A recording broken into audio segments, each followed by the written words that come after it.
Hey friend, please subscribe. 1 second for you. Big deal for me. Dad passed the potatoes to Rowan, not me, even though I asked first. Kendra was at the table for the first time, smiling, giving my folks her best story about a marketing class project. And Dad cut right through it to ask Rowan how many pitches he saw last weekend. Mom wiped her hands on a dish towel, said she was tired, and clicked on the television in the den loud enough to make conversation a chore. I felt that old heat in my chest, the one I got back in the bleachers when my name never got called. My name was Nolan. I was 29 and living outside Wichita when this part of my life started for real. I grew up in a small ranch house with a flat roof and a thermostat everyone fought over. From the start, I knew I wasn't the son Dad pictured. He kept box scores on the counter like scripture. I kept math worksheets in a folder he never opened. 4 years later, my brother Rowan showed up and hit everything over the fence. The family story got carved in stone quick. Rowan was special. I was steady. I learned to keep my head down and stop scanning the bleachers for a nod that never came. Quick note before we keep going. Before listening, share which city or country you're watching from. And let's continue. I met Kendra in February at a free tax clinic near Mid-State University. She walked in with a shoebox of receipts and a laugh that made people turn. I fixed her state return in under 15 minutes and printed out a clean refund. She said I made hard things easy, and I swear it felt like oxygen after a long hold-your-breath season. Her mom, Marla, ran a boutique and spoke like a person used to getting straight answers. Her dad, Doug, nodded more than he talked. On our first dinner at their place, Marla asked me about goals, certifications, and timelines, like I was up for a job. I didn't mind. I knew how to show up, sit straight, and give a plan. Kendra met my parents the next weekend. They were polite but distant. When Kendra tried to tell Mom about a campaign she was building, Dad pivoted to Rowan's spring travel ball schedule. 2 tournaments in Oklahoma City, he said, like he was reading stats off a trophy. I watched Kendra's smile stiffen. I just kept eating. Same dance as always, just now with a witness. We rented a 1-bedroom over on East Kellogg with a rickety balcony and a view of a billboard for a lawyer that never changed. The place smelled like old carpet and hope. We ate pasta 3 nights a week and split utilities to the dollar. It wasn't romantic, but it felt like building something that could stand. Kendra landed a junior role at a local agency. I took a staff accountant spot at a machine shop that paid on time and didn't waste words. We celebrated with takeout burgers and a secondhand couch that groaned when you sat wrong. Marla called to check in and asked about rings and timelines. "Don't let things drift," she said, sweet as a salesman. I heard the engine under the smile. I proposed on a Sunday in May with a small ring I could afford. $1,250, paid off over 4 months. We were on the balcony with 2 chipped mugs and a sky trying to storm. She cried, said yes, called her mom, then turned back to me and called me her safe place. Back then, safe sounded like the right word. We picked a backyard ceremony for June 14th, 2016, at her parents' place because it was cheaper and we could borrow folding chairs from church. Dad wore a tie like it personally offended him. Rowan gave a toast about me, out-kicking coverage, and slapped my back hard enough to make the cups bounce. Marla hugged me the way people hug after closing a deal. Doug shook my hand and said he was glad to have me in the family. The sun was hot, the vows were short, and for once nobody checked a scoreboard. On our wedding night, Kendra lay with her head on my shoulder and said she wanted kids. Not tomorrow, but not 10 years from now either. I said the same. I was 29. And I still thought time sat in my hands like a tool I knew how to use. I kissed her forehead, pulled her in, and turned out the light. The next year rolled like a train you couldn't slow down, and by the first week of September 2017, we were sitting across from a lender who liked my pay stubs and Kendra's commission checks. We closed on a starter place in Owasso for $212,000 with $18,500 down.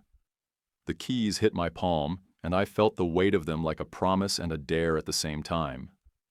The house smelled like new paint and a plain, open future. The furnace kicked on and cleared its throat like a bus driver who'd been up since dawn. The living room carpet had the wrong shade of beige, the kitchen faucet dripped, and the back fence leaned left like it was tired of standing.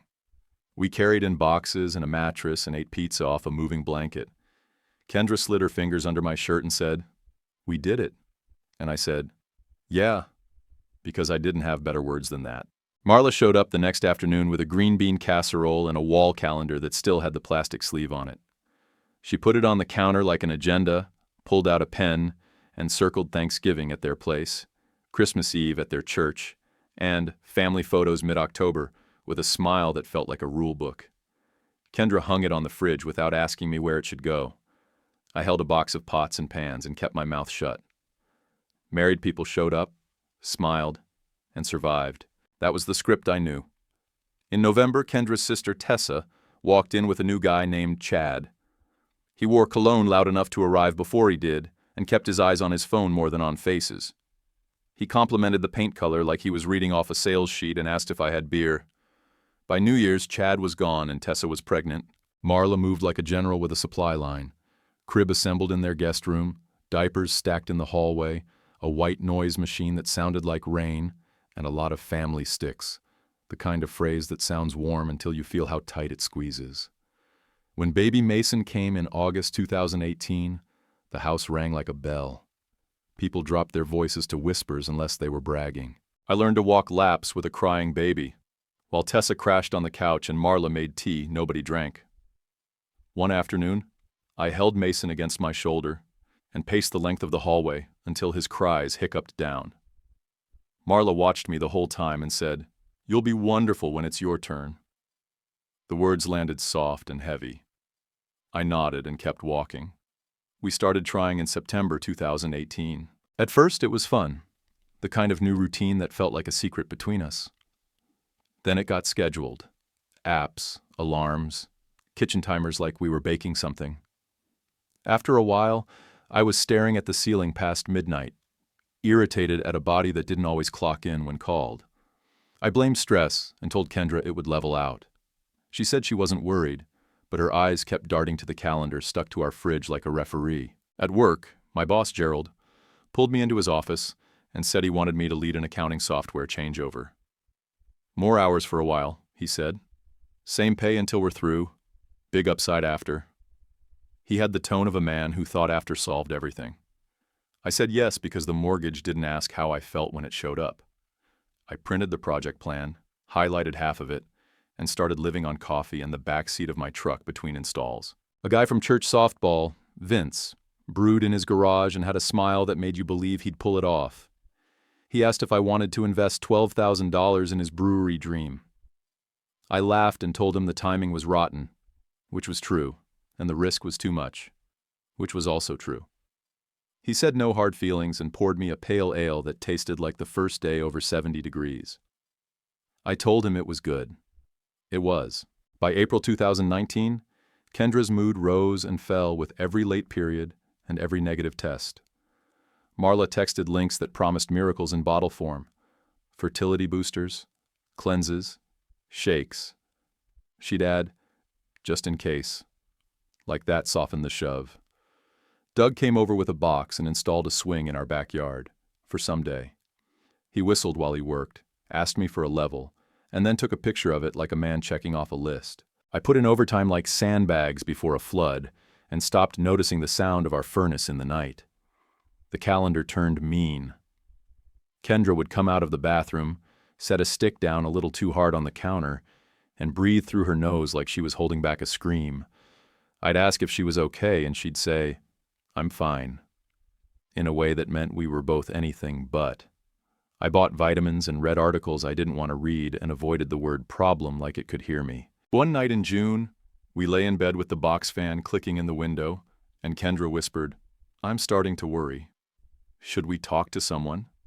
Her voice was small in a way I didn't hear from her often. I stared at the ceiling and thought about deadlines and the project schedule and how I'd already promised Gerald I'd push through July. After the July rush, I said, "We'll go." I swear she nodded, rolled onto her side, and pulled the sheet up like armor. I watched the fan spin and didn't move for a long time. The next morning I told myself it was a plan. The next week I tried to read up on clinics on my lunch break and closed the tabs when Gerald walked past. I hated how weak that made me feel and then hated myself for using the word. I ordered another set of cheap test strips off the internet and lined them up in a drawer like I was stocking parts. Labor Day hit hot and bright at Marla and Doug's place. The grill smoked, kids ran through sprinklers, and the adults parked in lawn chairs with paper plates sagging under chicken and potato salad. Marla held court near the cooler and told anyone who made the mistake of standing still that some people waited too long and missed their window. She didn't say our names. She didn't have to. Kendra's fingers found mine under the table and squeezed like she was bracing for impact. I smiled at my plate and chewed slow because that was all I could do without making a scene. Doug asked me if I could grab more ice from the garage fridge. I stood up before he finished the sentence. I walked inside, opened the squeaky door, and hauled 2 bags back to the yard. I dropped them by the cooler, picked up the tongs. Grease popped when I flipped the chicken, smoke curling up like a bad idea you couldn't unsay. Marla's little speech about missing your window hung over the yard while the sprinkler clicked and kids squealed.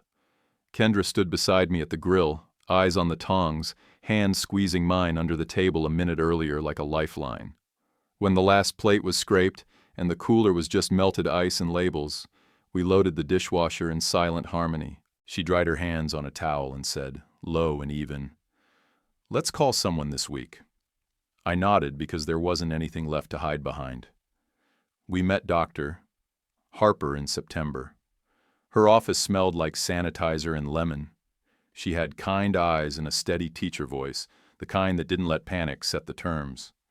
Paperwork first, then blood work for both of us, an ultrasound for Kendra, and a plastic cup in a small room for me with a laminated instruction sheet taped to the wall. I did my part and stared at the painted cinder block like it might blink and tell me how to be a man who didn't feel like he was already failing. 2 weeks later, we sat in her exam room while the HVAC hummed. Dr. Harper spoke plain. Severe oligospermia, about 3 million per milliliter. Motility in the basement. A left-sided varicocele, maybe a hormonal piece.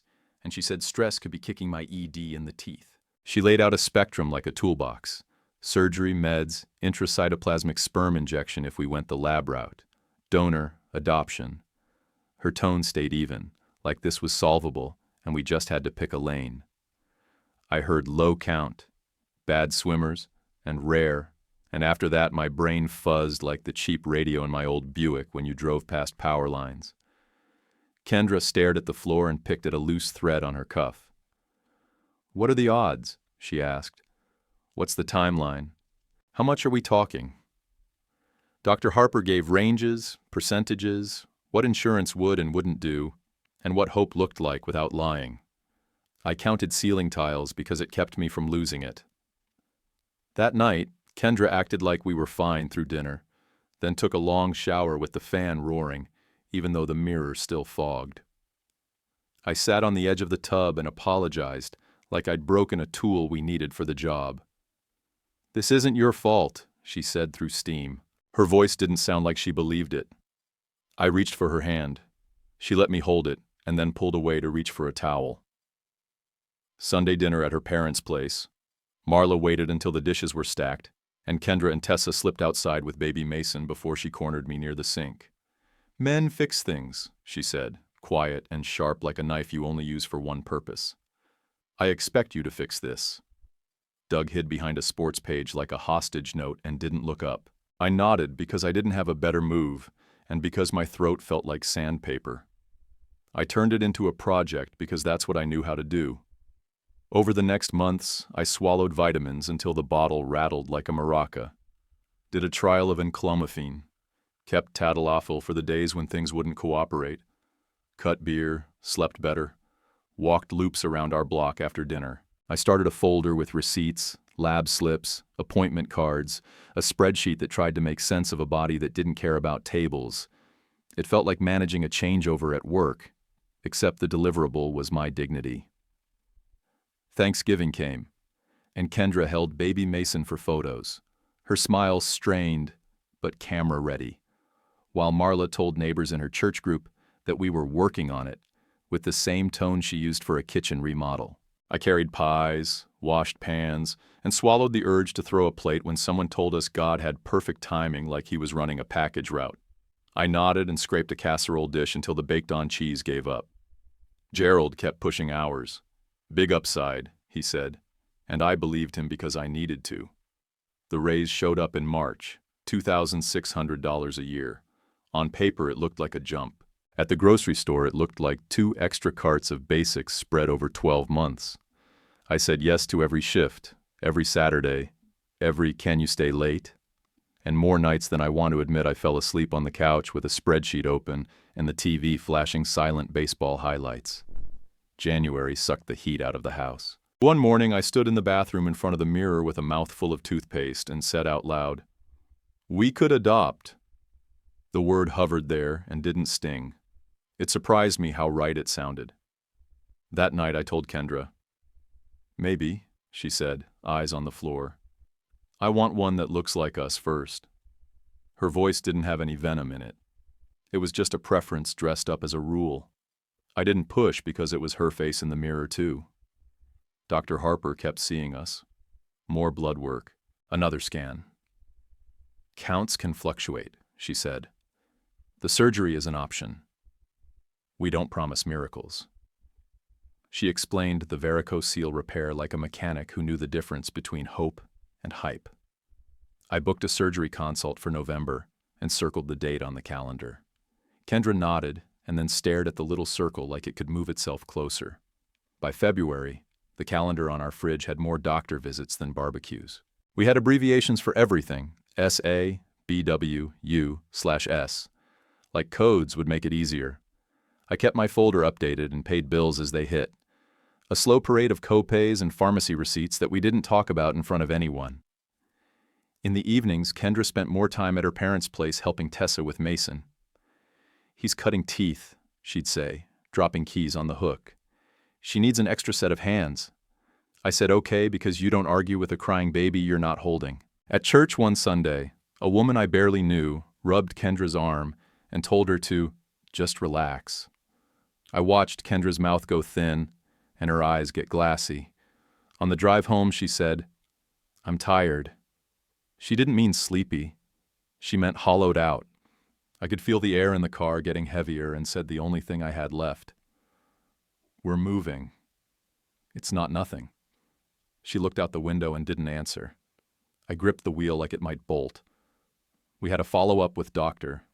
Harper in early March. She checked boxes, asked about side effects, and went over the next steps. "You're doing the right things," she said. "Let's keep our eye on the plan." On the way out, Kendra paused at the bulletin board with the new baby photos pinned up, a collage of wins. She put her finger on a name and then dropped her hand like it burned. In the parking lot, she climbed into the passenger seat and folded into herself. I started the truck and kept my mouth shut because anything I said would make it worse. Marla ramped up the links and the advice. "Cut dairy," she texted. "I read men shouldn't carry their phones in their front pockets," she said at dinner, watching me put my phone on the table like it was a loaded gun.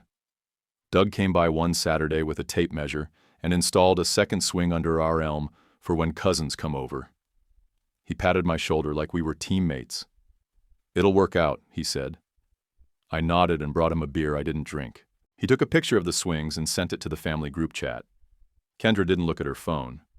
By April, our fridge looked like an appointment book. The dry erase pen squeaked as I wrote the next lab date. Kendra spent more afternoons at her parents' place, claiming errands and Tessa's list.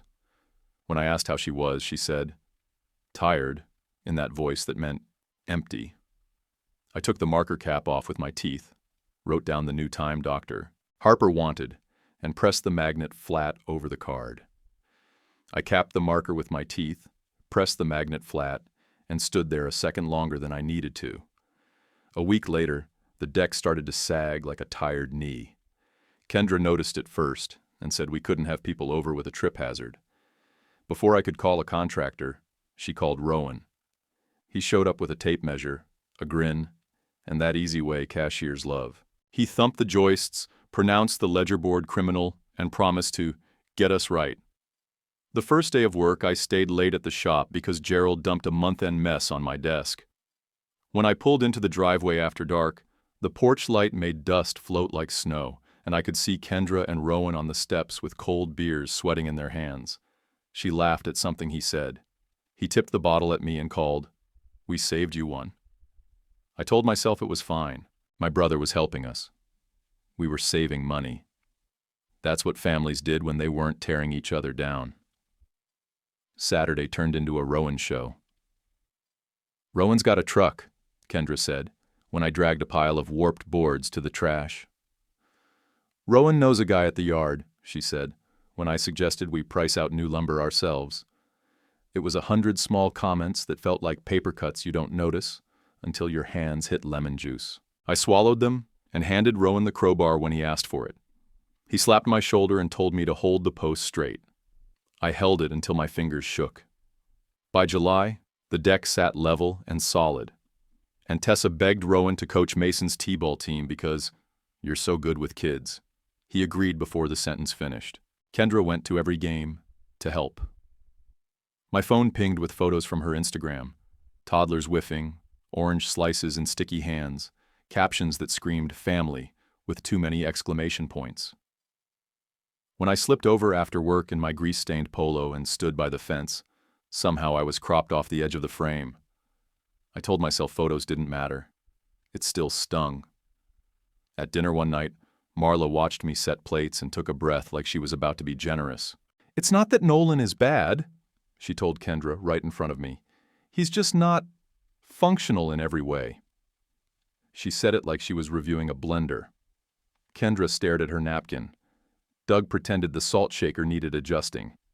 I kept eating and traced the wood grain with my eyes so I wouldn't break the fork in my hand. I hated that I stayed seated. I hated that I made it easy. I needed a place where sentences were allowed to be ugly without getting turned into prayer requests. I found a Tuesday men's group at the VFW hall, divorce guys, booze guys, layoff guys, all of us with chewed up edges. I sat quiet the first 2 meetings and listened to a man argue with his own breath. A big bald guy named Phil looked straight at me and said, "The thing that scares you is already happening." Say it out loud. The sentence landed like a shove I somehow needed. Back home, our neighbor, Mr. Alvarez, heard the deck story and offered his table saw if I wanted shelves in the garage. "Work with hands, you see progress," he said, patting the saw like an old dog. He showed me cuts and safe grips, and I filled a Saturday with plywood, sawdust, and a level. The smell cleaned my head better than any sermon. I slept hard that night. No dreams, no noise, just a body that knew it had done something right. Late August burned hot and mean. I came home from the shop, set my keys down, and told Kendra I needed a line drawn. "I'm getting worn down by all the comparisons," I said. "We have to pull back from your mom's place a little." Just a little. She crossed her arms like I'd told her to quit her job. "You don't get to dictate my support system," she said. "You're being controlling." We brushed our teeth without speaking and went to bed sideways and cold, both of us facing the edges like the floor might swallow us if we got too close. A week later, I stood in the hallway, half in shadow, and heard Kendra on speakerphone while she folded laundry. Marla's voice came through crisp. "You deserve a real family, honey." "You only get one life," Kendra didn't push back. She made a small noise that could have been agreement. I stared at the light switch by my hand and felt like a kid pressed against a wall during a fire drill. It's wild how small a grown man can feel in his own house.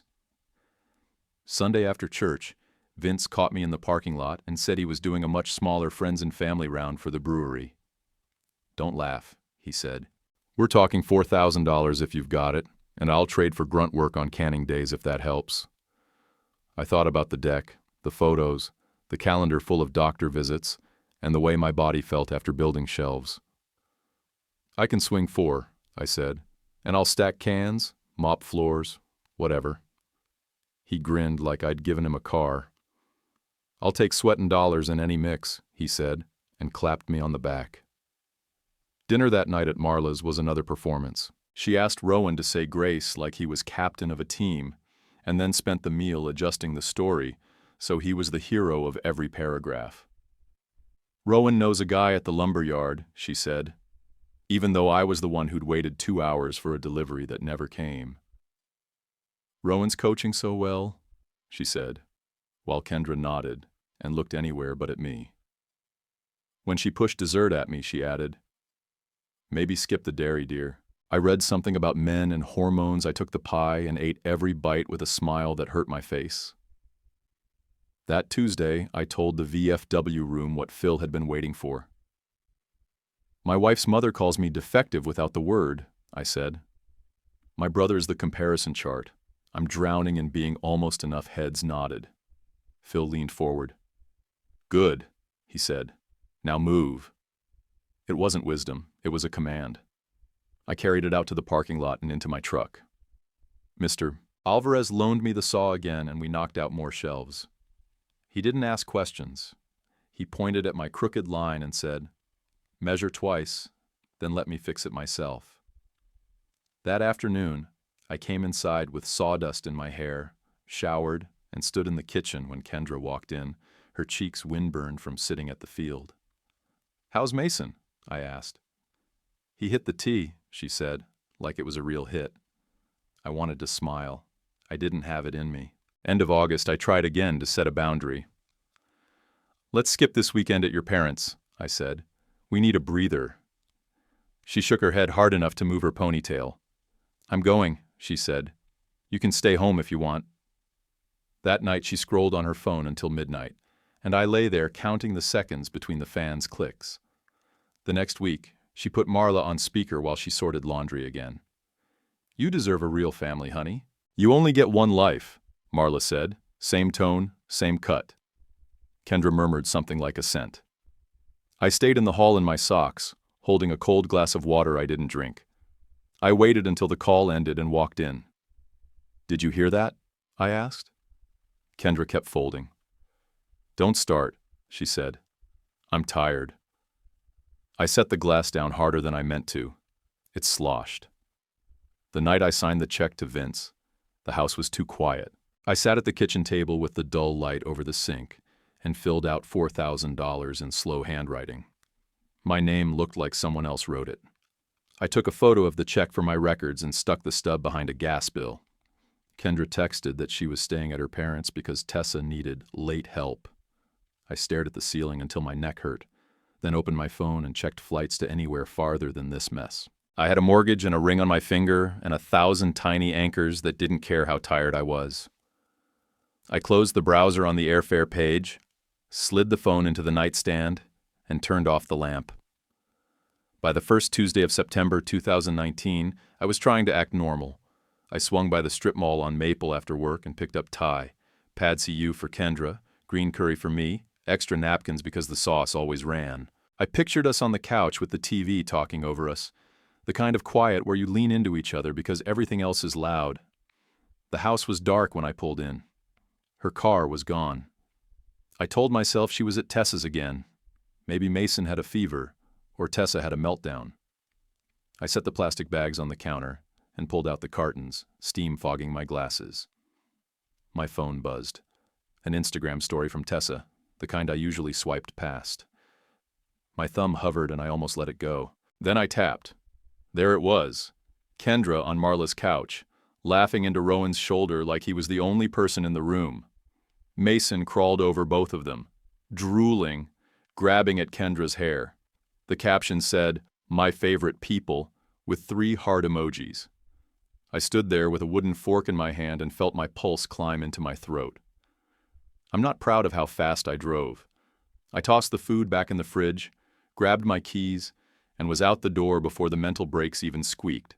The whole way to Marla's I heard blood in my ears and that high, dying buzz fluorescent lights make when nobody changes the bulb. I didn't pray. I didn't plan. I aimed for their street like I had a tow cable hooked to my bumper. The front door was unlocked because that was how they lived. Nothing bad could happen to them, not really. Voices drifted from the kitchen, clear and calm like they were planning a picnic. Marla said, "Rowan, you'd make a wonderful father," with a smile you could hear. Doug said, "Everyone deserves a chance at a full life," like he was reading off a greeting card. Kendra's voice came low and shaky. "He can't give me this." Then Marla said it. "Defective." She said it like she was reading a label on a blender she wanted to return. Soft, helpful, final. I walked in before the echo finished. Kendra's face went white. Rowan stood fast, hands half up like a kid who got caught pocketing candy in a store he could afford. Marla's smile didn't move for a second. Doug folded his paper and stared at his knees like they might write him a script. I asked one question. "What are we doing?" My voice came out flatter than I felt. Kendra cleared her throat and tried to make her face work. "Nolan, we were just talking," she said.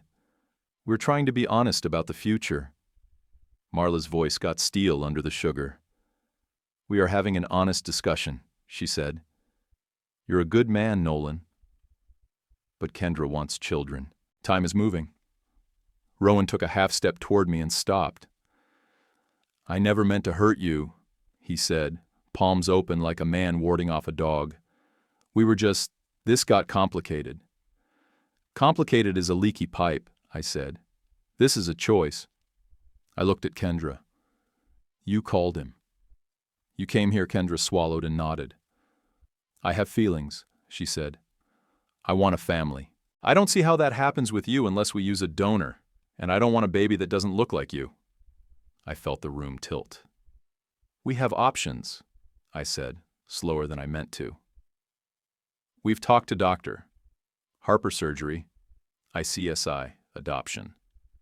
"We're not out of moves," Marla cut in before Kendra could answer. "Options aren't guarantees," she said. "My daughter shouldn't have to live on maybe. She deserves certainty." Doug shifted in his chair and studied his shoes like they owed him money. Rowan rubbed the back of his neck. Kendra's hands twisted in her lap, the left one flashing the ring I'd spent 4 months paying off. I turned to Rowan. "You do construction. You know what a ledger is," I said. "You know you don't rip something out while a man is standing on it." He winced. "I shouldn't have been around so much," he said. "I didn't think—" "Yeah," I said. "You didn't." Kendra stood then, like her body couldn't handle sitting anymore. "I can't keep pretending," she said. "Every month I feel like I'm dying a little." "I don't want to hate you." "You don't get to make me the humane choice," I said. "You don't get to dress this up." Marla stepped closer like she might put a hand on my arm. "We all want what's best here," she said. "It doesn't have to be ugly." "It's already ugly," I said. "You called me defective in your own kitchen. You did that." Her face tightened, but her voice stayed soft. "I said what everyone was avoiding. It was a kindness to be honest." "Kindness," I repeated. My mouth tasted like pennies. "Okay." Kendra's eyes filled, but she didn't cry. It was worse than crying. "I'm sorry," she said. "I'm so sorry. I want a baby. I want my life to start." "It already started," I said. "You just don't like the story." Nobody spoke for a full beat. The refrigerator kicked on and the light above the sink buzzed. Somewhere in the living room, Mason knocked over a block and started a small war with himself about it. The normal sounds made the whole scene feel insane.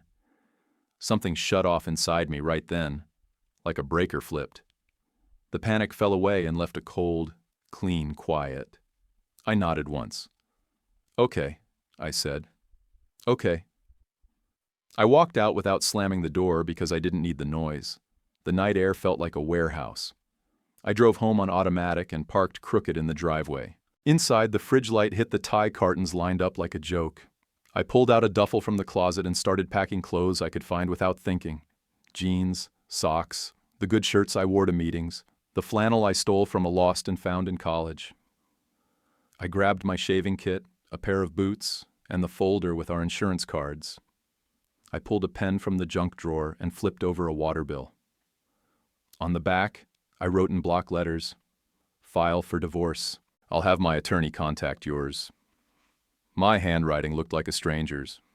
Too neat, too careful, like someone faking calm. I left the note on the kitchen table under the salt shaker so it wouldn't skate off. I took one last lap around the house like I was locking up after a shift. Bedroom, bathroom, light off, light off. I stood in the doorway for a second and then shut it behind me.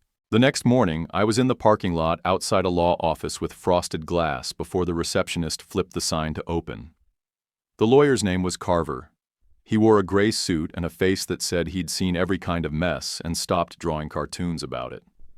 He flipped through a standard packet while I told him the 2-minute version. He scribbled a number on a pad. "Retainer is $3,900, he said. "Fast is clean. Clean is cheap. Cheap doesn't exist in family law." I laughed, short and mean, because it was the first true thing anyone had said to me all week. "Fine," I said. "Fast." He slid the card reader across the desk. I paid and watched the screen say, "Approved," like it was a test I'd passed. He gave me a list: accounts to freeze, documents to copy, passwords to change. He told me not to talk to anyone who wanted to make me feel small. "They will try," he said. "Decline the invitation." I walked out with a folder and a headache. In the truck, I texted Rowan. My thumbs didn't shake. "You two deserve each other," I wrote. I watched the 3 dots blink. Then his reply came back. "I'm sorry. I never wanted this." I stared at the sentence until it blurred. I deleted the thread, scrolled to the top of my messages, and deleted that too. My hands went cold. I put the phone in the glove box and shut it like I was closing a toolbox with a live wire inside. At home, I put the tie in the trash and tied the bag tight. I moved through the rooms quick, the way you move before you decide to quit halfway. I pulled a second duffel from under the bed and filled it with the things that would make me functional in a week. Charger, checkbook, socks, the hammer Mr. Alvarez loaned me last month and never asked back for. I wrote a text to Kendra and erased it. I wrote another and erased that too. My phone buzzed on the counter, lighting up the dark corner by the toaster. I didn't look at the name. I didn't need to hear their voices anymore. I picked it up, held the weight of it like it could tip me one way or the other, and then slid it into the drawer and pushed it shut. I pushed the drawer shut on the phone and sat on the edge of the bed like a man waiting for a verdict that already came. Sleep finally hit me in hard, dumb chunks. The next weeks turned into forms, signatures, and talking through a lawyer instead of a spouse. The divorce ran 5 months and felt like 18. We haggled over couches and cookware like we were dividing a small country. I kept the truck and my tools because I needed to move and fix things. She kept the dining set and the bed because those were the rooms she liked to perform in. We signed papers in a bland conference room with 2 witnesses who didn't look up from their pens. No tears, no speeches, nothing cinematic. I walked to the parking lot lighter and hollow, like the doctor had cut something out and forgot to stitch me shut. 2 months later, a cousin tagged me in a batch of photos from a vineyard outside Augusta. It took 3 swipes to get to the one that mattered. Kendra in white, Rowan in navy, Marla and Doug smiling like a bank commercial. I stared until my eyes hurt, then shut off my phone and ran. I didn't stop until my lungs seared and my legs wobbled. I bent over the curb and waited for the urge to throw up or cry. Neither came. The body saves you in dumb ways. I found a small duplex near Midtown. Creaky stairs, a front porch wide enough for 1 chair and an ashtray I didn't use. The living room had a slant that made the TV lean unless I shimmed it with a folded magazine. Mr. Alvarez knocked my first night with a pot of pozole and a plastic bag of limes. "Eat," he said, sliding it into my hands. "Don't talk." Just eat I did. Hot food you don't have to earn is mercy. Vince heard the story in fragments and didn't ask for more. He put me on weekend canning days. He paid in cash and cases and let me sweat in a warehouse where metal and hop smell wiped out every bad thought. "Summer Beer Fest might actually mean something if the judges aren't blind," he said, lining up bright cans like bullets. I lifted kegs, moved pallets, and slept like a man whose body finally got honest work again. In February 2020, I stood in the plumbing aisle at Brewer's Hardware, arguing with a faucet display that lied about being no drip, and a cart bumped mine. She had her hair in a knot, a list written in block letters on the side of her hand, and a stubborn look like she was winning a fight with a valve.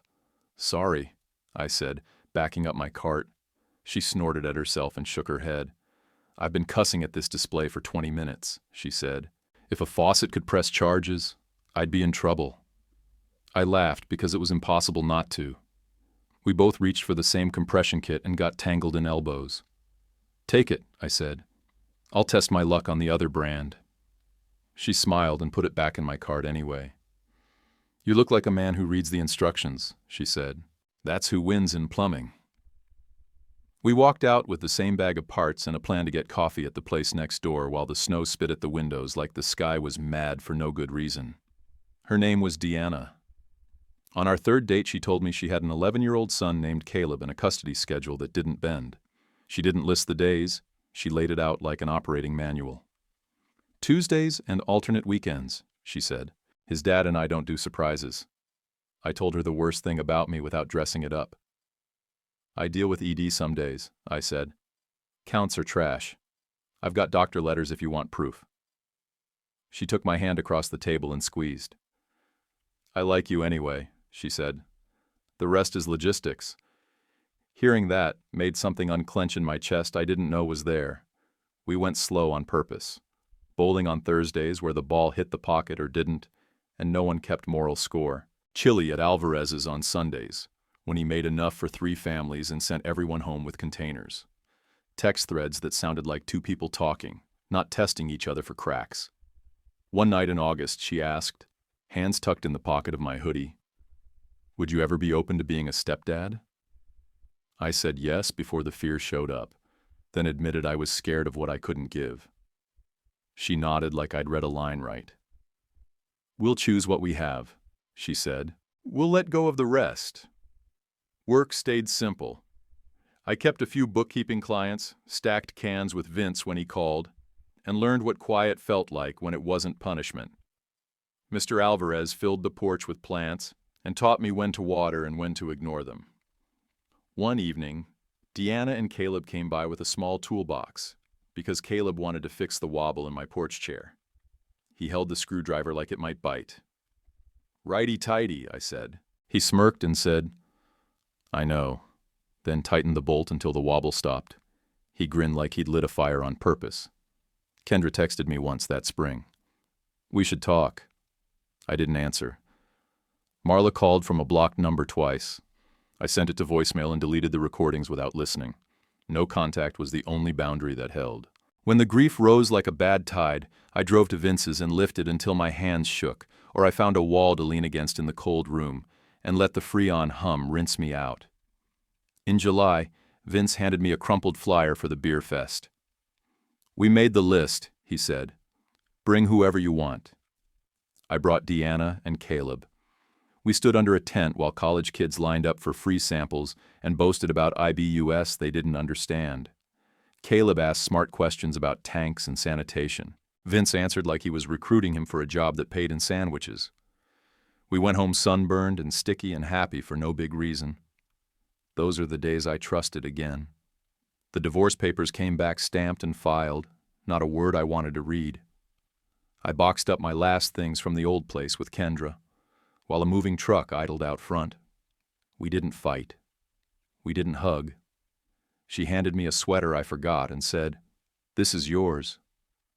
Like I needed permission to leave with what was mine. "Take care," I said. She nodded and looked past me at the part of the wall where the dining hutch had been. I carried the box to the truck and didn't look back for traffic. I just went. By late August, Deanna and I sat on my floor eating takeout with our backs against the couch I bought off a guy named Brent, and she said, "This is good." I like this boring. I told her boring was underrated. She laughed and smacked my knee with the heel of her hand. "Don't insult it. Boring saved your life." She wasn't wrong. On September 12th, 2020, we got married at the courthouse. Caleb wore a clip-on tie he kept tugging because the metal bit caught his collar. Vince showed up as our witness in a shirt with his brewery's logo and a grin big enough to carry us. The judge read the words like he'd said them 200 times that morning. When he told me to repeat after him, I did, without ad-libbing. I was done freelancing my future. Outside, the air felt like the first day you believe summer might not punish you anymore. We walked 2 blocks to a place that only took cash and served enchiladas on plates hot enough to warn you. The waitress brought us a free flan for luck, and Deanna laughed and said, "I'm not superstitious, but I'll take dessert." Caleb poked his spoon into the caramel and left a perfect crater. Vince raised a water glass like it was champagne. To less drama and more flavor, he said. Deanna touched her glass to mine and said, to exactly that. There weren't speeches or calendars or anyone checking my numbers like a report card. There was a bill I paid in cash, a ring that didn't pinch, and a walk back to the car with a to-go container sweating through the bag. On the sidewalk, Deanna reached for my hand without asking, and I laced my fingers with hers and pushed open the restaurant door for the couple coming in behind us. We pushed open the door for the couple coming in and stepped into the evening like it belonged to us. Deanna's hand fit mine easy. 2 years before, Doctor, Harper had made a small cut in November and tied off a mess of veins that shouldn't have been where they were. She warned me not to hang hope on a calendar, and I didn't. I lived like a man who liked his girlfriend and his workbench. We bowled on Thursdays, ate chili on Sundays, and let the quiet be what it was, without turning it into a test. Back in April of that year, months before we signed anything at a courthouse, Deanna woke up green around the gills and blamed Alvarez's chili. She brushed her teeth twice, glared at the sink like it had insulted her, and tried to drink coffee she couldn't finish. A week later, she shoved a stick at me in the doorway of my tiny bathroom, her hands shaking so hard the plastic clicked against the tile. 2 lines. My mouth opened and nothing came out. First thought, it had to be wrong. Second thought, hope would break me if I moved too fast. Say something, she said, a half laugh trapped under the words. I want it to be true, I said. I just don't know what to do with my face. She cried and laughed at the same time and sat down on the edge of the tub. I knelt in front of her and pressed my forehead to her knee because that was the only prayer I had. We got in with Doctor. Ready, because Doctor. Harper's office was booked and Deanna's OB shared a hallway with her. Blood work first. Vitals. A nurse who called Deanna sweetheart, and meant it. Dr. Reddy walked in with a printout and a smile you could hear in her voice behind the mask. It happens, she said, eyes warm. Not often, but it happens. She talked about counts that wander more than textbooks allow, how surgery sometimes bumps things, how the body refuses to stay inside lines you draw for it. I said thank you like a prayer and a curse, because both fit. Deanna squeezed my fingers until they ached. In the parking lot, she leaned against the passenger door and let the sun hit her face for a full minute like she was charging. We don't tell anyone yet, she said. I want it to be ours. We told exactly 2 people. Mr. Alvarez, because he would have read it in my shoulders anyway, and Vince because he owns a fridge with room for emergency ginger ale. Alvarez made a quiet sign of the cross and said, "Eat oranges," as if citrus had a vote. Vince put a hand on my neck and said, "You're going to be a good dad," which I didn't believe yet, but I didn't argue with. I built a crib like my life depended on the corners being tight. Alvarez rolled his table saw into my carport and taught me a safer rip cut than the one I was about to try.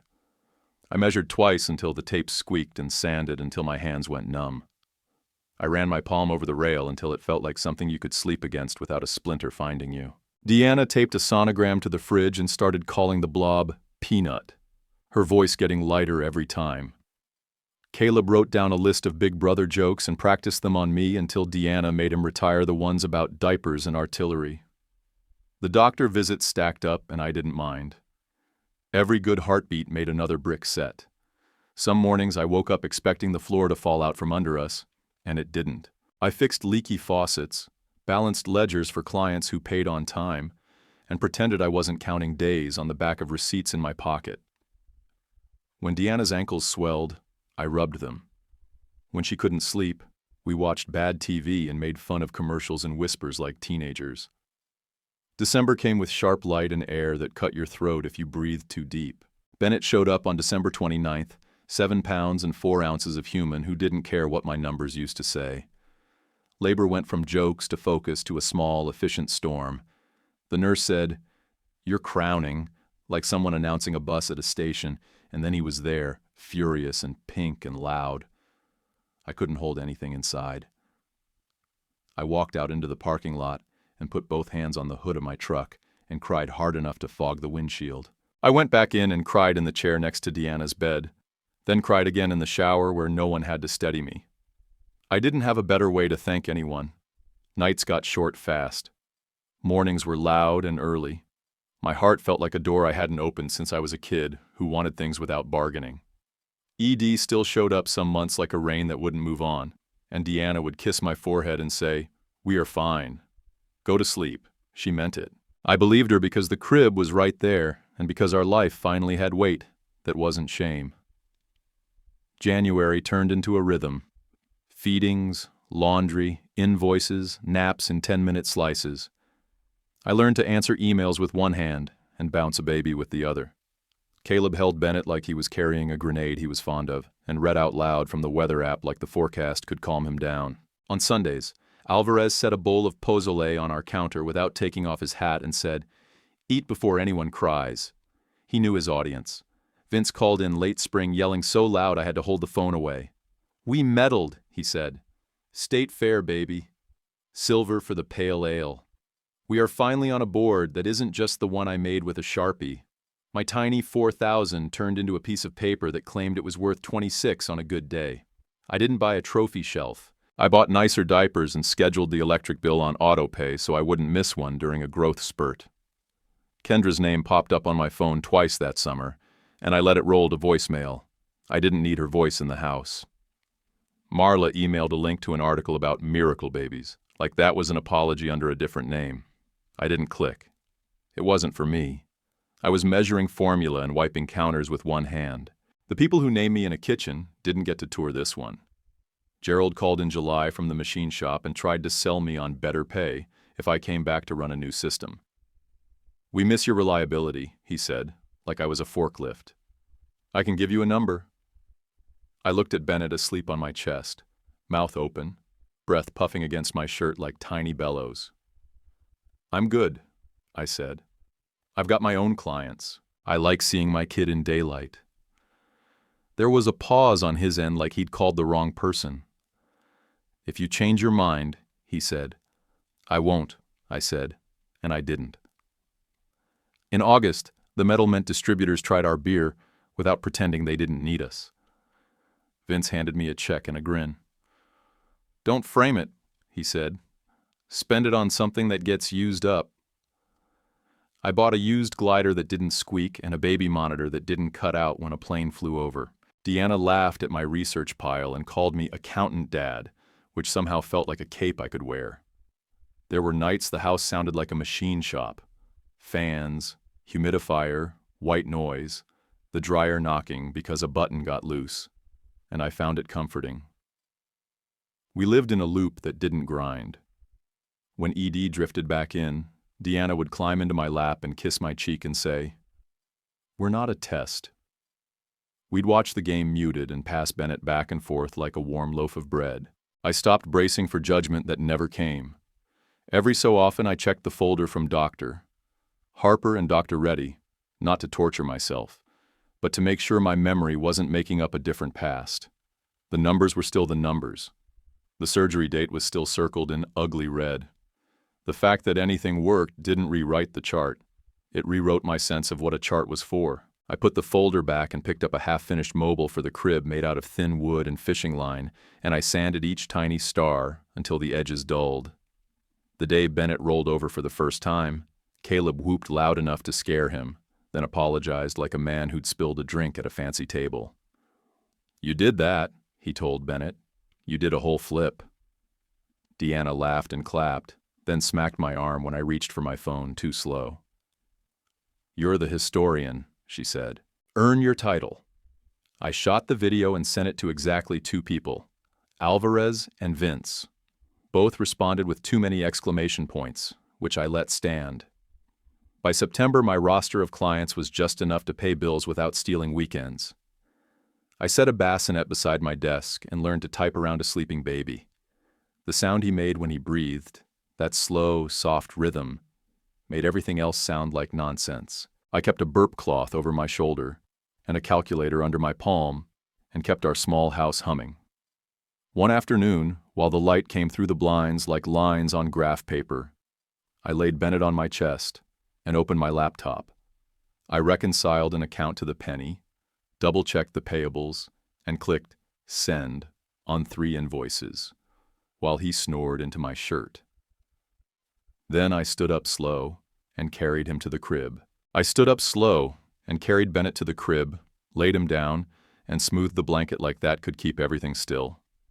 A couple Fridays later, we put on decent clothes and went to a steakhouse to celebrate Vince's medal and the new distribution deal.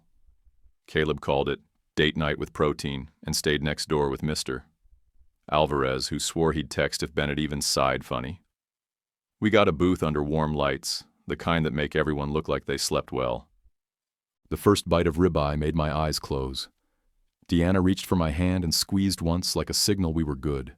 I saw Kendra when I opened my eyes. She was tucked in a corner like a secret, hair shiny, smile dialed up, back arched like a billboard. She wasn't with Rowan. She was with a guy in a suit built to be noticed. His hand sat on her knee like it came with the chair. Her fingers went into his hair the way people do in movies when they forget the world exists. I didn't want to look. I looked anyway. My jaw went tight enough to click. "Do you need to leave?" Deanna asked, voice low, thumb rubbing my knuckle. "No," I said. "I'm good." I took 3 photos, clean enough to see faces, not enough to wreck my night. We finished our steaks and split a slice of cheesecake because the waiter said we earned it. I kept my back to their corner and focused on Deanna's laugh and the way she stole my fries when she thought I wasn't looking. We paid, tipped heavy, and drove home to a baby who didn't care about adult mess, just warm milk and sleep and a clean onesie. Alvarez handed Bennett over like a football and said, "He burped like a gentleman." I thanked him and locked the door. Weeks later, we pushed Bennett's stroller through the farmer's market near my old neighborhood. Stalls lined up like parade floats, honey in mason jars, bread that cracked when you pressed it, tomatoes that smelled like July even in September. We were hunting peaches soft enough to bruise if you just looked at them. Deanna held up one and said, "This is the one," like she was picking a winning lottery ticket. That's when they appeared. Marla and Doug, moving like a matched set, with Kendra and Rowan walking tight beside them, and a toddler girl with curls and a pink bow riding high on Kendra's hip. We all froze. It felt like a fire alarm in a library. Marla started with the cold shoulder move, chin high, eyes sliding off me like I was a stranger in line. Then she spotted Bennett on my hip. Her face changed to something polite and hungry. "Who's this?" she asked, like we were a form she had to fill out. "My son," I said. "Bennett." I stayed steady and adjusted his hat. Kendra laughed, short and ugly, a sound with corners. "Please, we all know you can't." She stopped just shy of the word that would cost her the crowd. She tried again. "Which agency did you use?" Deanna's hand found my arm and anchored me. "No agency," I said. "He's mine." Rare doesn't mean never. Doug took a step forward like he'd discovered a new planet. "A grandson," he said, soft, testing the word like it might break. Marla reached out as if proximity could erase the last year. "Let me hold him," she said. "I'm his grandmother." I shifted back. "No," I said. "You don't get to throw me away and claim him." Her smile got small and sharp. "We were concerned for Kendra's future," she said. "We made hard choices." "That doesn't erase family. It erases access," I said. "You made your choice. Live with it." Kendra rolled her eyes, lips tight. "So you managed one," she said. "Congratulations.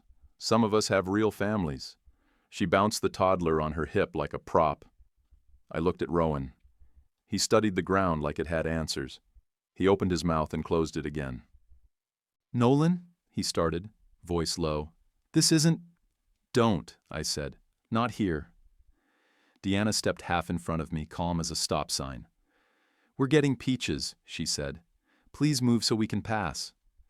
Kendra shifted her weight like she might block the aisle. "We've been praying for you," she added, syrup poured over a knife. "Save it," I said. Prayers that come with knives aren't prayers. They're threats. Doug cleared his throat, eyes flicking to Bennett, then to the toddler in Kendra's arms. "We would like to be part of his life," he said. "Whatever happened with us, he's my son," I said. "He's not a bridge back to your kitchen." Marla's mouth pinched. "You're being cruel," she said. "Think about what's best for the child." "What's best for him," I said, "is parents who weren't named defective in a room where I could hear it. People nearby pretended not to listen and failed." The peach vendor's hand paused over the scale. A busker down the row missed a chord and kept going. Bennett stirred, face wrinkling up, noise just starting in his chest. Deanna dug in her pocket and came out with the pacifier, quick and smooth. "Here you go, buddy," she said, popping it in. He latched and settled, breath leveling out against my shirt. She looked at Marla, not angry, just finished. "We're good," she said. "We don't need anything from you." Kendra hugged the toddler closer like I might grab her and run. "Enjoy your miracle," she said. "Try not to waste it." I shifted Bennett higher and stepped around them. "We won't," I said. "You can keep moving." Rowan's hand twitched like he wanted to reach for me and didn't. "Nolan," he said again, quieter. "Don't," I said without stopping. "We're done." Marla tried one more time, voice bright and false. "If you change your mind, our door is—" "I have my own door," I said. We walked past, the stroller wheels rattling over the cracked asphalt. The peach stall came into view, crates piled with gold and blush, the smell hitting like a memory that didn't hurt. Deanna let out a breath I didn't know she was holding and picked up a peach with both hands, thumb pressing for softness. "This one," she said again, and smiled at me like the sun found a gap in the tents. I shifted Bennett to the crook of my arm, reached into my wallet, and put cash in the vendor's palm. I handed over cash for the peaches, tucked the paper bag into the stroller basket, and we rolled away without looking back. I carried those steakhouse photos in my phone for a month. I didn't polish them or stare every day. I just let them sit like tools on a bench. Then I made a clean email, attached the 3 shots, titled it, "You Deserve to Know," and hit send to Rowan. No note, no speech, just timestamps and faces. 2 weeks later, Vince found me in the warehouse and said he'd seen Rowan at the gym looking wrecked, like a guy who couldn't figure out where the floor went. The grapevine did the rest. Rowan asked for a paternity test on the little girl, Ava. He got labs for himself, too. Turns out his counts were a disaster. He'd had a bad mumps case at 19 that never left him alone, and years of lifting supplements finished the job. The numbers came back basically at 0. Ava's test said what it said, not his. The steakhouse guy turned out to be a sales rep at Kendra's agency who dressed better than he thought and believed his own grin. Rowan packed a bag and gave Marla back the ring he'd bought with a small loan from Doug. Vince told me that part standing between pallets, hands in his pockets. "You okay?" he asked. "I'm fine," I said. I didn't put any of that in motion. I just turned on a light. Marla called me 6 times in one day and left a long voicemail about forgiveness and family and the only grandson we have. Doug emailed asking for coffee to clear the air. I deleted both. Deanna watched me thumb the trash icon and said, "You sure?" I nodded. "I'm sure," I said, and I meant it. Kendra posted a long block of text about privacy during difficult times. Tessa liked it. People will like anything if you put it on a white background with the right font. I put my phone down, picked up Bennett, and took him to the park. We ran crooked races through grass so tall it tickled his ankles, and he laughed until he hiccuped and then laughed at the hiccups. That sound did more for my blood pressure than any sermon I'd heard. Rowan texted that night. "Can we talk?" it said. I stared at the screen and typed, "Behind Nelson Tire, tomorrow at 5, and hit send. It felt right to meet in a place where rubber met broken glass. He got there early and looked smaller. Hoodie, ball cap, eyes with a week of bad sleep in them. He stood with his back to the loading bay and didn't reach for a hug. "I'm sorry," he said. Not for the mess in general, for not being strong enough to stop what started. I leaned against my truck. You could have told her no, I said. You could have told Mom no too. He nodded, jaw working. I thought you'd hit me, he said. Part of me expected it. Part of me wanted it, just to get it over with. I don't have any punches left for you, I said. I used them all on the inside of my own ribs. He looked down at his shoes. The test, he said, voice thin. Ava, the numbers. It turns out I'm not... He swallowed the word. I should have shut my mouth a long time ago. Then shut it now, I said. Stop talking about what you should have done. Start doing what you can. He took a breath like it hurt. How did you breathe again? He asked. After that night. After they called you that. I keep feeling like I'm under something I can't lift. You pick up the first small thing, I said. Make a sandwich. Pay a bill. Fold a sock. Do it badly until it's done. Then you do the next one. You don't wait to feel like it. You work until the feeling shows up later. He let out a short laugh that surprised him. You always make it sound like a checklist, he said. It's a checklist, I said. That's how you get from one end of a day to the other. We stood there in the smell of rubber and oil while a train clacked somewhere beyond the trees. He stuck out his hand. I'm sorry, he said again. I don't know what else to say. That'll do, I said, and shook. His grip was softer than I remembered. We let go at the same time. He walked one way. I walked the other. Marla kept trying. Another voicemail that used my son's name like a battering ram. Another email from Doug with a subject line that read, Bridge. Deanna listened to exactly one message and hit delete herself. You're not wrong to protect the quiet, she said. I'll stand right here with you. I believed her because she'd already been standing there. That summer the brewery sponsored the street fair. We had a white tent with our logo and a row of taps that shone in the sun. I wore the blue shirt Vince ordered off the internet and poured pale ale into plastic cups until my wrist ached. Deanna chased Bennett between chalk drawings and a dog wearing sunglasses. Vince yelled over the music, "We might actually sell out," and grinned like a kid at a fireworks stand. Marla walked past once.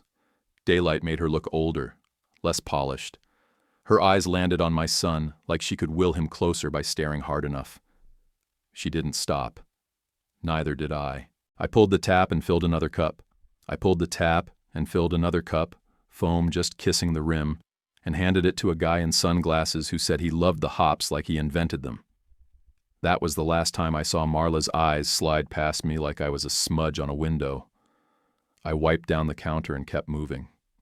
I'm older now, and when I tell this story, I try not to turn it into a movie. It wasn't a showdown.